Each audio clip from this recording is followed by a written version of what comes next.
Welcome to my channel CMA Telugu. ఈరోజు మన క్లాస్లో పర్కసిట్స్ టాపిక్ అనమాట. సో పర్కసిట్స్ ఇంట్రడక్షన్ అయిపోయింది. పర్కసిట్స్లో ఏమేమి ఇంక్లూడ్ చేస్తారనేది కూడా అయిపోయింది. నెక్స్ట్ ఎగ్జామ్టెడ్ పర్కసిట్స్ అంటే ఈ పర్కసిట్స్ మీద మనకి ఎంప్లాయర్ ఏ బెనిఫిట్ ఇచ్చినా సరే దీని మీద ట్యాక్సిబిలిటీ ఉండదు. ఇది ఫుల్గా ఎగ్జామ్టెడ్ అనమాట. సో ఎగ్జామ్టెడ్ పర్కసిట్స్ అనమాట ఈరోజు topic. Following perquisites are exempted in the hands of employee. So ఈ ఫాలోయింగ్ పర్కసిట్స్ ఎంప్లాయర్ కనుక ఎంప్లాయీకి ఇస్తే అది ఎగ్జామ్ట్ అనమాట. సో ఏమేమి ఉన్నాయనేది చూద్దాం. టీ ఆర్ స్నాక్స్, మనకి ఆఫీస్ అవర్స్లో టీ ఇచ్చినా ఆర్ ఎనీ స్నాక్స్ ఇచ్చినా సరే, బ్రేక్ టైంలో ఏదైనా ఇచ్చినా సరే అది ఎగ్జామ్ట్ అనమాట. సో టీ ఆర్ స్నాక్స్లో ఇంకేమున్నాయి? Tea, similar non alcoholic beverages and snacks provided during working hours. So ఇక్కడ ఏం చెప్పారు మెన్షన్ చేసి, వర్కింగ్ అవర్స్లో అంటే ఆఫీస్లో వర్క్ చేసే అవర్స్లో మాత్రం టీ కానీ ఏమన్నా స్నాక్స్ కానీ ఇస్తే ఎంప్లాయీకి ఇస్తే అది ఎగ్జామ్టెడ్ అనమాట. అంటే దాని మీద ఏ ట్యాక్సిబిలిటీ ఉండదు. సో నాన్ ఆల్కహాలిక్ బివరేజెస్ అంటే మనకి కూల్ డ్రింక్స్ అనమాట. ఆల్కహాల్ అంటే మనకేమో మందు ఇలాంటివి వస్తాయి కదా, ఆల్కహాల్ లిక్కర్ అలాంటివి వస్తాయి. కానీ tea, similar non alcoholic beverages అంటే టీ కానీ కూల్ డ్రింక్స్ కానీ ఇలాంటివి అనమాట. అండ్ ఏదైనా స్నాక్స్ ప్రొవైడ్ చేసినా సరే వర్కింగ్ అవర్స్లో అది ఎగ్జామ్టెడ్ పర్కసిట్స్ అనమాట. నెక్స్ట్ వచ్చేసి food provided by employer in working place. So food provide చేస్తే ఇప్పుడు కొన్ని ఆఫీసెస్లో ఏముంటాయంటే వాళ్ళకి లంచ్ టైంలో లంచ్ ఫ్రీగా ఇస్తారనమాట. సో అలాంటి ఫుడ్ మీద తనకి ఎగ్జామ్టెడ్ పర్కసిట్ అనమాట. So food facility provided by employer is exempt అనమాట. ఇది ఎగ్జామ్టెడ్ పర్కసిట్స్. నెక్స్ట్ రిక్రియేషనల్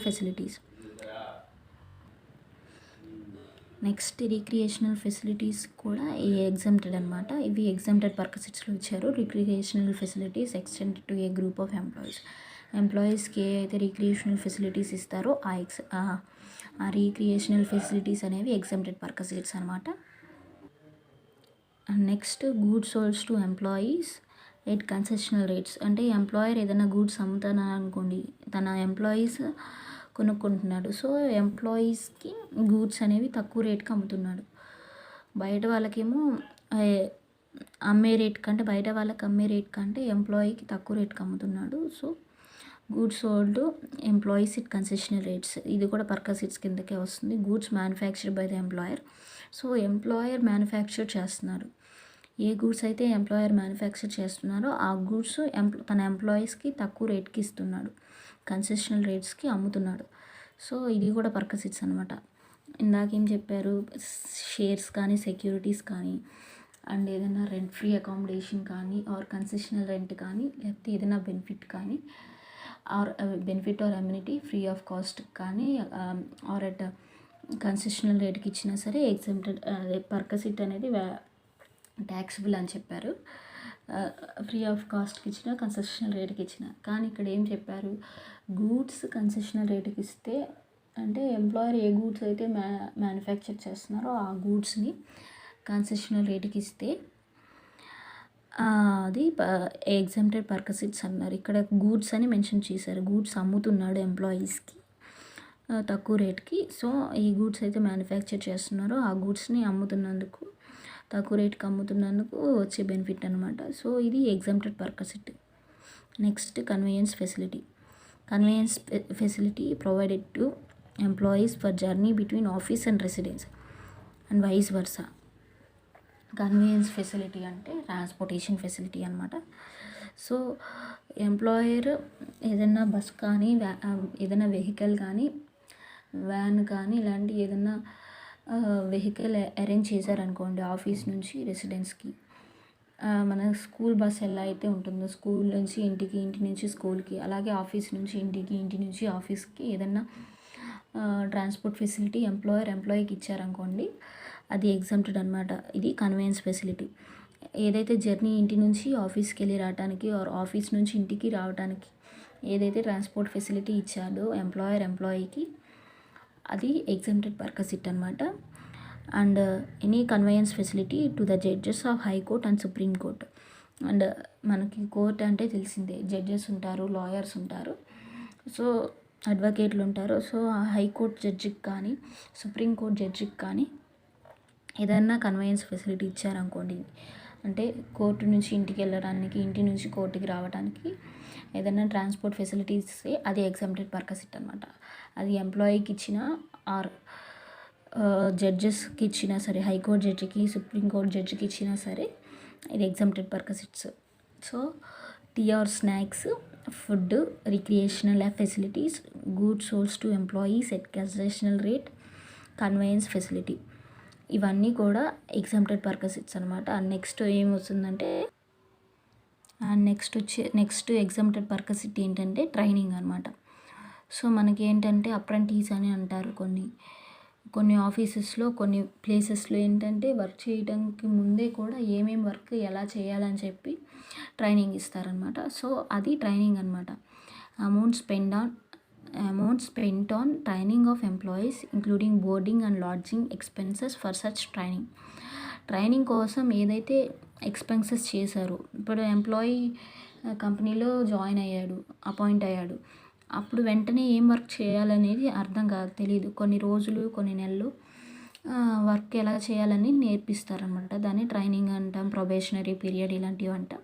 సో దానికోసం ఎంప్లాయర్కి కొంత ఖర్చు అవుతుంది, ఎందుకంటే ఎంప్లాయర్ వచ్చి నేర్పించలేడు కదా, ఎవరినైనా పెట్టి ఎలా వర్క్ చేయాలి ఎంప్లాయీస్కి చెప్పమని నేర్పిస్తారనమాట.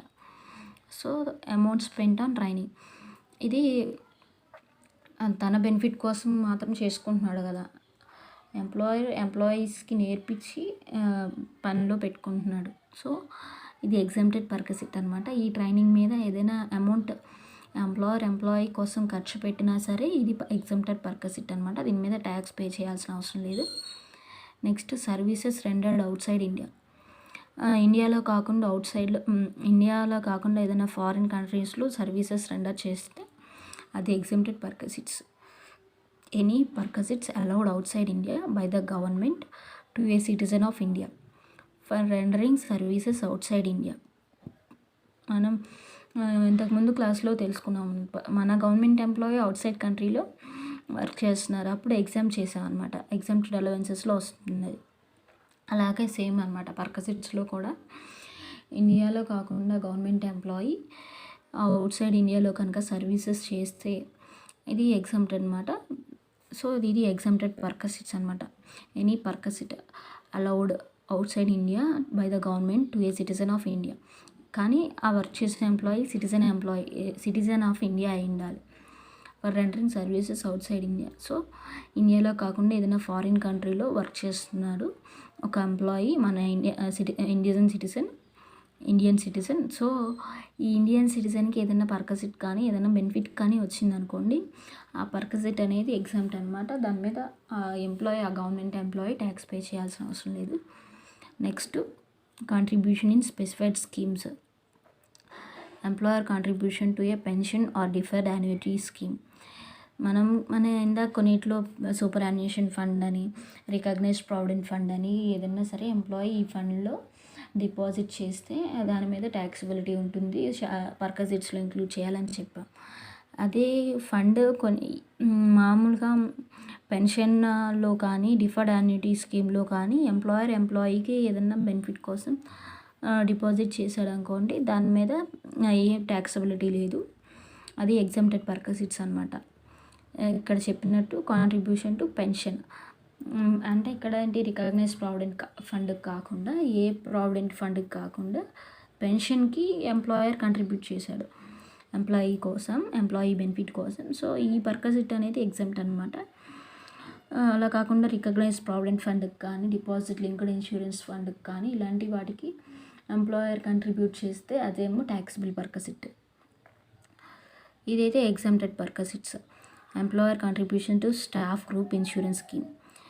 ఇందాకేమో డిపాజిట్ లింక్డ్ ఇన్సూరెన్స్ కింద అయితే ట్యాక్సిబుల్ అని చెప్పారు. ఇలా కాకుండా స్టాఫ్ గ్రూప్ ఇన్సూరెన్స్ స్కీమ్కి అయితే అంటే మొత్తం మన స్టాఫ్ ఎంతమంది అయితే ఉంటారో అందరి మీద తీసుకున్నారు, ఇండివిజువల్గా ఒక్కొక్కరి లైఫ్ మీద కాకుండా మొత్తం గ్రూప్ ఇన్సూరెన్స్ స్కీమ్ తీసుకున్నారు. ఎంప్లాయర్ అందరి కోసం. సో ఇదైతే ఎగ్జాక్ట్ అనమాట. గ్రూప్ ఇన్సూరెన్స్ కోసం గ్రూప్ ఇన్సూరెన్స్ స్కీమ్ మీద ఎంప్లాయీస్ అందరికీ కోసం తీసుకున్నాడు. సో అది exempted purpose. Any premium paid by the employer on personal accident policy affected by him in respect of his employees. So ఏదన్నా సరే ఎంప్లాయర్ ఏదన్నా ప్రీమియం పే చేశాడు పర్సనల్ యాక్సిడెంట్ పాలసీ మీద. సో అంటే మన ఎంప్లాయీకి ఎప్పుడైనా యాక్సిడెంట్ అయితే ఇంత ఇన్సూరెన్స్ రావాలని చెప్పి పాలసీ తీసుకొని ప్రీమియం పే చేశాడు ఎంప్లాయర్. సో ఇది కూడా ఎగ్జెంప్టెడ్ పర్పస్ అనమాట. అండ్ నెక్స్ట్ వచ్చేసి loans given at nil or concessional rate of interest. మనకి జనరల్గా లోన్ అంటే ఏంటి, అప్పు అనమాట. లోన్కి మనం ఏం పే చేయాలి, ఇంట్రెస్ట్ పే చేయాలి. సో లోన్ ఇంట్రెస్ట్ లేకుండా ఆర్ తక్కువ ఇంట్రెస్ట్కి, కన్సెషనల్ రేట్ ఆఫ్ ఇంట్రెస్ట్కి కనుక ఎంప్లాయీకి ఏదైనా లోన్ ఇచ్చినా, ఇంట్రెస్ట్ లేకుండా ఏదైనా లోన్ ఇచ్చినా ఆర్ తక్కువ ఇంట్రెస్ట్కి ఏదైనా లోన్ ఇచ్చినా సరే ఇది బెనిఫిట్ అనమాట ఎంప్లాయీకి. సో ఇది ఎగ్జామ్టెడ్ పర్పస్ అనమాట. కానీ ఇక్కడ ఏం చెప్తున్నారంటే ఆ లోన్ అమౌంట్ అనేది 20,000 దాటకూడదు. The aggregate amount of loan does not exceed 20,000. Interest free loan for medical treatment of disease in rule 3A. So ఇదేం చెప్పారు అంటే interest free loan for medical treatment, అంటే మెడికల్ ట్రీట్మెంట్ కోసం వడ్డీ లేని రుణాలు ఇలాంటివి చెప్తుంటారు కదా. Interest free loan for medical treatment అంటే మన మెడికల్ ట్రీట్మెంట్కి సంబంధించి ఏదైనా సరే లోన్ ఇచ్చారు ఇంట్రెస్ట్ లేకుండా, ఇది కూడా ఎగ్జెంప్టెడ్ పర్పస్ కిందకి వస్తుంది. అండ్ మెడికల్ ట్రీట్మెంట్ కాకుండా విడిగా ఏదైనా లోన్ ఇచ్చారు, ఆ లోన్ అమౌంట్ 20,000 దాటకూడదు. అదే 20,000 దాటింది అనుకోండి అది ట్యాక్సిబుల్. అదే 20,000 లోపు ఏదైనా లోన్ ఇంట్రెస్ట్ లేకుండా కనుక ఇస్తే ఇది ఎగ్జామ్ట్ అనమాట. ఇది ఎగ్జామ్టెడ్ పర్పస్. అండ్ నెక్స్ట్ వచ్చేసి medical facility. A provision of medical facility at office is exempt. So మన ఆఫీస్లో వర్క్ చేసేటప్పుడు ఏదైనా ఎంప్లాయీకి ఇబ్బంది అయింది అనుకోండి, ఫీవర్ కానీ కళ్ళు తిరగటం ఇలాంటి ఏదైనా బీపీ లో అవ్వటం, ఫిట్స్ రావటం ఇలాంటి ఏదన్నా సరే హెల్త్ ప్రాబ్లం వచ్చింది అనుకోండి, ఎంప్లాయీ కోసం ఏదన్నా మెడికల్ ట్రీట్మెంట్ ప్రొవైడ్ చేశాడు, అప్పుడు ప్రొవైడ్ చేసిన మెడికల్ ట్రీట్మెంట్ అనేది ఎగ్జామ్టెడ్ పర్పస్ అనమాట. దాని మీద ఏ ట్యాక్స్ పే చేయాల్సిన అవసరం లేదు. కానీ ఏం చెప్తున్నారంటే however medical allowance is fully taxable.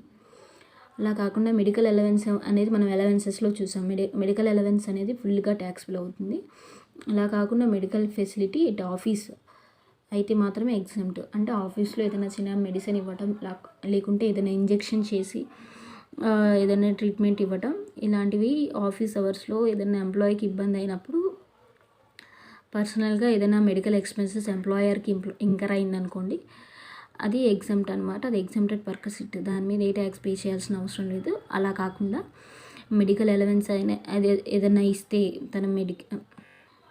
ఏదైనా మెడికల్ అలవెన్స్ కనుక ఇస్తే ఆ మెడికల్ అలవెన్స్ ఫుల్లీ ట్యాక్స్బుల్ అనమాట. నెక్స్ట్ పీరియాడికల్స్ అండ్ జర్నల్స్, ఇవి కూడా ఎగ్జామ్టెడ్ పర్పస్ అనమాట. Periodicals and journals required for discharge of work. మనకి ఆఫీస్లో రకరకాల జర్నల్స్ ఉంటాయి, లెడ్జర్స్ ఉంటాయి, ఇలాంటి వాటికి కూడా ఎంప్లాయీకి జర్నల్ మెయింటైన్ చేయడం కోసం, పీరియాడికల్స్ మెయింటైన్ చేయడం కోసం ఏదైనా అమౌంట్ ఇచ్చారనుకోండి, అది ఎగ్జామ్టెడ్ పర్పస్ అనమాట. ఎందుకంటే అది ఆఫీస్ వర్క్ కోసం మాత్రమే. Next telephone, mobile phones. So మనం పర్సనల్గా వాడిని లేకుంటే ప్రొఫెషనల్గా వాడిని మొబైల్ ఫోన్స్ వాడతాం ఆఫీస్ తరపు నుంచి, అండ్ టెలిఫోన్స్ వాడతాం. దానికి రీఛార్జ్ అవ్వనివ్వండి, దానికి ఏదైనా సరే ఎక్స్పెన్సెస్ ఏదైనా మెడికల్ ఏదైనా mobile phone facility or telephone facility అనమాట. Expenses for telephone, mobile phone actually incurred on behalf of employee. So ఏదైనా రీఛార్జ్ చేశారనుకోండి, బ్యాలెన్స్ అయిపోతే అది ఎగ్జామ్టెడ్ పర్పస్ అనమాట.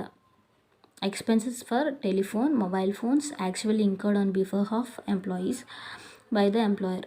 సో ఎంప్లాయీ యొక్క మొబైల్ ఫోన్ని ఎంప్లాయర్ రీఛార్జ్ చేశాడు, whether by way of direct payment or reimbursement. ముందు ఇప్పుడు పే చేశాడు ఆర్ ఇప్పుడు పే చేసి తర్వాత మళ్ళీ ఎంప్లాయీ దగ్గర నుంచి రిసీవ్ చేసుకున్నాడు. అంటే డైరెక్ట్గా పే చేసినా సరే, అంటే ఫ్రీగా రీఛార్జ్ చేసినా సరే, ఆర్ ఇప్పుడు రీఛార్జ్ చేసి తర్వాత ఎప్పుడైనా ఫ్యూచర్లో డబ్బులు తీసుకుంటాను అని చేసినా సరే ఇది ఎగ్జెంప్టెడ్ పర్పస్ ఇట్ అనమాట. Telephone and mobile phone expenses. Next free education facility. మనకేమో children education allowance, children hostel allowance అన్నాం కదా, అవి అలవెన్సెస్ అనమాట. అది కాకుండా perquisites free education facility. Employee యొక్క చిల్డ్రన్ ఎవరైతే ఉంటారో వాళ్ళకి ఫ్రీ ఎడ్యుకేషన్ ఫెసిలిటీ ఎంప్లాయర్ ఇస్తున్నాడు. ఇది ఎగ్జామ్టెడ్ పర్కసిట్ అనమాట. ఫ్రీ ఎడ్యుకేషన్ ఫెసిలిటీ అంటే ఏంటంటే free education facility to the children of employee in an institution owned and maintain by the employer. Employer యొక్క ఇన్స్టిట్యూషన్స్ ఏవైతే ఉంటాయో ఆ ఇన్స్టిట్యూషన్స్లో ఫ్రీగా తన ఎంప్లాయీ యొక్క చిల్డ్రన్ని ఫ్రీగా ఎడ్యుకేషన్ చేస్తే ఆ ఎడ్యుకేషన్ మీద పర్కసిట్ అనేది ఎగ్జామ్ట్ అనమాట. Free education facility to the children of employee in an institution. కాకపోతే ఏం చెప్పారు అంటే ఆ ఇన్స్టిట్యూషన్ ఎంప్లాయర్ యొక్క ఓన్ అయి ఉండాలి, ఆర్ ఎంప్లాయర్ మెయింటైన్ చేస్తూ ఉండాలి. Provided cost of such facility does not exceed 1000 per month. So ఏంటంటే ఎడ్యుకేషన్ ఫెసిలిటీ అయితే పర్ మంత్ 1000 కంటే ఎక్కువ ఉండకూడదు. 1000 లోపు ఎంతైనా సరే, 800 అవ్వచ్చు, 900 అవ్వచ్చు, ఎంతైనా సరే ఎడ్యుకేషన్ ఫెసిలిటీ ఎంప్లాయీ యొక్క చిల్డ్రన్ మీద ఎంప్లాయర్ పెడితే అది ఎగ్జామ్ట్. అలా కాకుండా మనకైతే children education అలవెన్సెస్లో 100 per month, 300 per month అలా చెప్పారు కదా, ఇక్కడైతే 1000 per month అనమాట. ఇక్కడ చిల్డ్రన్స్లో ఏం రిస్ట్రిక్షన్ లేదు. Such facility does not restricted to 2 children in case of children education allowance అనమాట. అంటే ఇక్కడ ఎంతమంది చిల్డ్రన్ అయినా ఉండొచ్చు, 2 children మాత్రమే అవ్వాలని ఏం చెప్పలేదన్నమాట.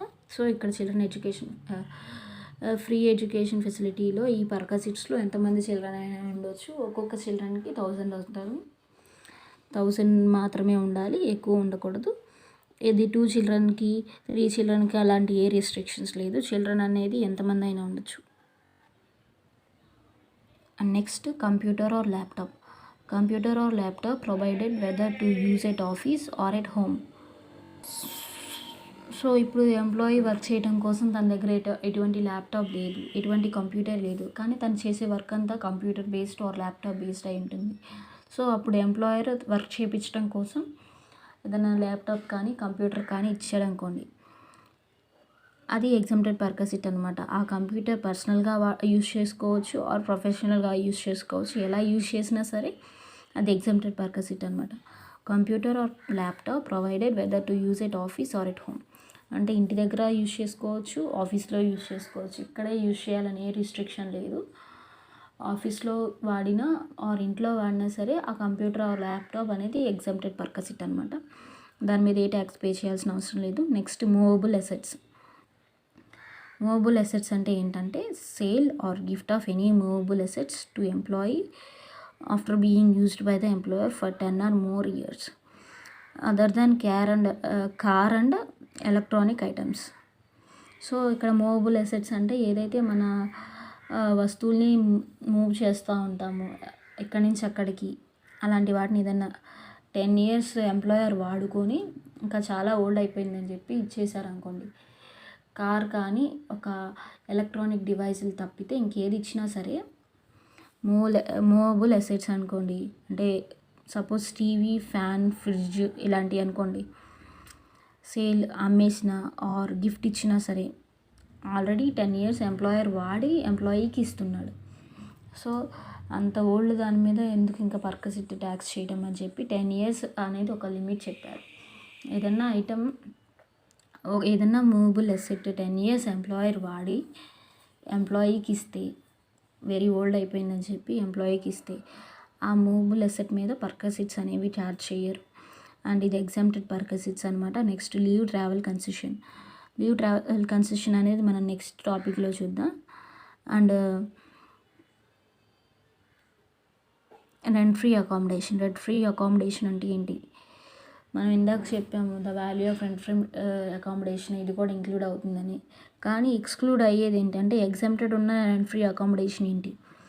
ఇప్పుడు అదే అకామిడేషన్ ఎంప్లాయీకి కాకుండా ఏదన్నా judges of high court or supreme కోర్ట్కి ఇస్తే ఈ రెంట్ ఫ్రీ అకామిడేషన్, అది ఎగ్జామ్టెడ్ పర్పసిట్ అనమాట. అలా కాకుండా ఎంప్లాయీకి ఇచ్చుంటే ఈ రెంట్ ఫ్రీ అకామిడేషన్ కానీ ఆర్ కన్సెషనల్ రెంట్ కానీ మన దగ్గర వర్క్ చేసే ఎంప్లాయీకి ఇచ్చుంటే అది ట్యాక్సిబుల్ అవుతుందన్నమాట పర్పసిట్. అలా కాకుండా మనం కోర్టులో వర్క్ చేసే జడ్జెస్కి ఏదైతే ఇస్తామో రెంట్ ఫ్రీ అకామిడేషన్, అది ఎగ్జామ్టెడ్ పర్పసిట్ అనమాట. Rent free official residence provided to a judge of high court or supreme court, ఇది ఎగ్జామ్టెడ్ పర్పసిట్ అనమాట. Next rent free furnished resident. ఇప్పుడు మనకి అకామిడేషన్స్లో ఫర్నిచర్ ఉంటుంది ఆర్ ఫర్నిచర్ లేకుండా ఉంటుంది. అంటే మన ఇంట్లో ఫర్నిచర్ ఉన్నది ఆర్ ఫర్నిచర్ లేదనమాట. సో విత్ ఫర్నిచర్ ఇచ్చిన వితౌట్ ఫర్నిచర్ ఇచ్చిన జడ్జెస్కి అది ఎగ్జామ్టెడ్ పర్పసిట్ అనమాట. So rent free furnished resident అంటే ఇల్లు ఇస్తున్నాం, ఇంట్లో ఫర్నిచర్తో పాటు ఇస్తున్నాం. ఎవరికి ఇస్తున్నాం అంటే అఫీషియల్స్ ఆఫ్ పార్లమెంట్, అంటే మన పార్లమెంట్లో ఎవరైతే వర్క్ చేస్తారో పార్లమెంట్ మెంబర్స్ అలాంటి వాళ్ళకి ఇస్తున్నాం. ఆర్ ఎనీ మినిస్టర్, ఏదైనా మినిస్టర్, యూనియన్ మినిస్టర్స్కి ఇస్తున్నాం. Or a leader of opposition in parliament, parliament మెంబర్లో ఉన్న అపోజిషన్ అంటే ఇప్పుడు ప్రజెంట్ రూలింగ్ పార్టీ కాకుండా ఆపోజిట్ పార్టీ ఎవరైతే ఉంటారో అలాంటి వాళ్ళకి, వీళ్ళు కూడా పార్లమెంట్లో మెంబర్లే కాకపోతే అపోజిషన్ పార్టీ అనమాట. అపోజిషన్ పార్టీ లీడర్కి ఇస్తున్నాం. సో వీళ్ళల్లో ఎవరికి ఇచ్చినా సరే, అఫీషియల్స్ ఆఫ్ పార్లమెంట్కి ఇచ్చినా, యూనియన్ పబ్లిక్ మినిస్టర్కి ఇచ్చినా సరే, ఎవరికి ఇచ్చినా సరే ఈ రెంట్ ఫ్రీ అకామిడేషన్ అనేది ఫర్నిచర్తో ఇచ్చినా వితౌట్ ఫర్నిచర్ ఇచ్చినా సరే ఇది ఎగ్జామ్టెడ్ పర్పసిట్ అనమాట. దీని మీద ఏ ట్యాక్సిబిలిటీ ఉండదు. Next accommodation provided on transfer of an employee in a hotel for a period not exceeding 15 days. Suppose ఎంప్లాయీకే ఇచ్చాము, ఏ అఫీషియల్స్కి కాకుండా ఒక ఎంప్లాయీకే ఇచ్చాము.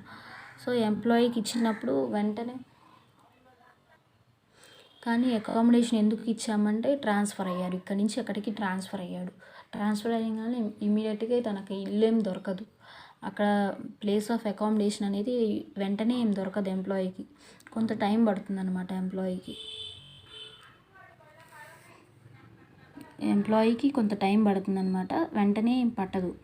సో ఇక్కడి నుంచి అక్కడికి ట్రాన్స్ఫర్ అయినప్పుడు వెంటనే తన డే ఎలా గడుస్తుంది,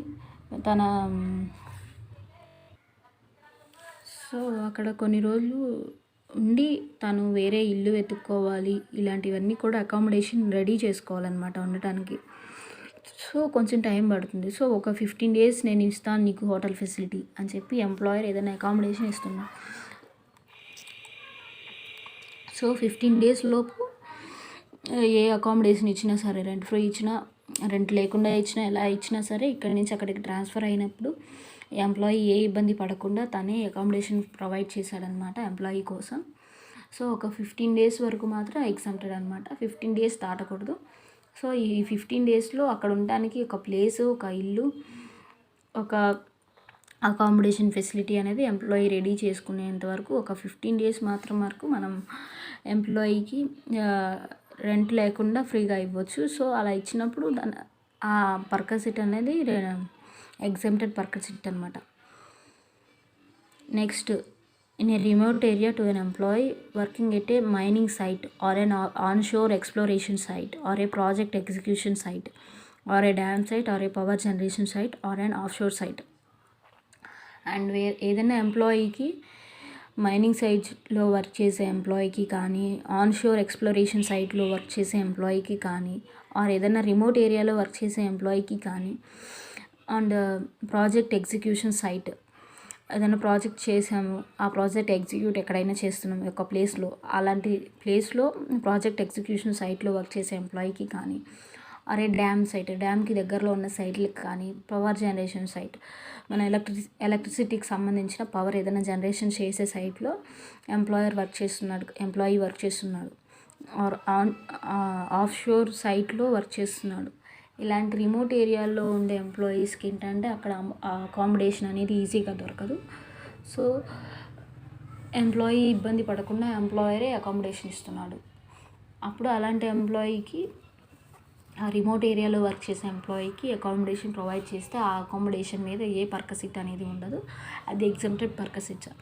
అలా కాకుండా మామూలు ప్లేస్లోనే వర్క్ చేసే ఎంప్లాయీకి అకామిడేషన్ ఇచ్చారు, కానీ ఏం కండిషన్ సాటిస్ఫై చేయాలి అంటే ట్రాన్స్ఫర్ అవటం వల్లే ఆ అకామిడేషన్ క్రియేట్ అయ్యి ఉండాలి, అండ్ 15 days వరకు మాత్రమే ఆ అకామిడేషన్ మీద ఏ ట్యాక్సిబిలిటీ ఉండదు. సో ఆ పర్కసిట్ అనేది 15 days వరకు మాత్రమే ఎగ్జామ్ట్ అనమాట. 15 days దాటిందంటే ట్యాక్సిబుల్ అవుతుంది. నెక్స్ట్ పాయింట్ వచ్చేసేసి ట్యాక్స్ ఆన్ నాన్ మానిటరీ పర్కసిట్స్. మనకి మానిటరీ పర్కసిట్స్ అంటే క్యాష్కి సంబంధించిన వాటి మీద ఏదన్నా ఉంటే దాని మీద ఏదైనా ట్యాక్స్ కడితే దాన్ని ట్యాక్సిబుల్ చేస్తాం.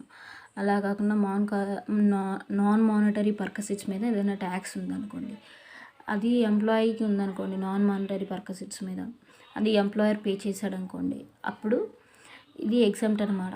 ఎందుకంటే అది మానిటరీ పర్కసిట్స్ మీద కాదు, ఎంప్లాయీ బెనిఫిట్ కోసమే చేశాడు, కానీ క్యాష్కి సంబంధించింది కాదు, మానిటరీ కాకుండా నాన్ మానిటరీ పర్కసిట్ అనమాట. సో ఎంప్లాయీ పే చేయాల్సిందని ఎంప్లాయర్ పే చేశాడు. సో ఇలాంటిది ఈ ట్యాక్స్ అనేది ఏంటంటే ఎగ్జామ్టెడ్ పర్కసిట్ అనమాట. Next health club, sports club facility. ఇదేంటనేది మనం నెక్స్ట్ క్లాస్లో చూద్దాం. హెల్త్ గురించి ఆర్ స్పోర్ట్స్ గురించి, health club or sports club అనమాట. ఇది చాప్టర్లో నెక్స్ట్ వస్తుంది. సో ఇదనమాట exempted perquisites. And thanks for watching. Please like, share, subscribe to my channel CMA Telugu. And దీంతో మన ఎగ్జామ్షన్స్ అనేవి అయిపోయినాయి. నెక్స్ట్ క్లాస్లో మనం valuation. Please like, share, subscribe to my channel CMA Telugu.